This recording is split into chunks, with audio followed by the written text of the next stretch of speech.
Let me give you a formula that can change how you look at money forever. And here's the formula. Income is equals value times reach. And that's it. Hindi hours, hindi pagod mo, hindi sipag. Value times reach. And let me explain.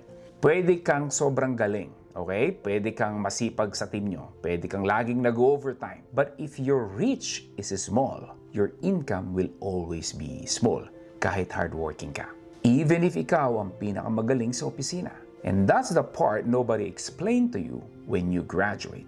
O kahit sa akin din. They teach us how to increase value. You know what I'm saying, right? Mag-aral ka mabuti, get a better skills, magpa-promote ka, maybe mag-MBA ka, all about value. But nobody teaches you how to increase reach. So ano nangyari? You become a highly skilled, overworked, but underpaid, waiting for permissions to earn more. Because in a job, your reach is limited. One company, one boss, one payroll schedule. Kahit doblehin mo ang effort mo, hindi dodoble ang income mo. Because you're not being paid for impact. You're being paid for time, oras mo.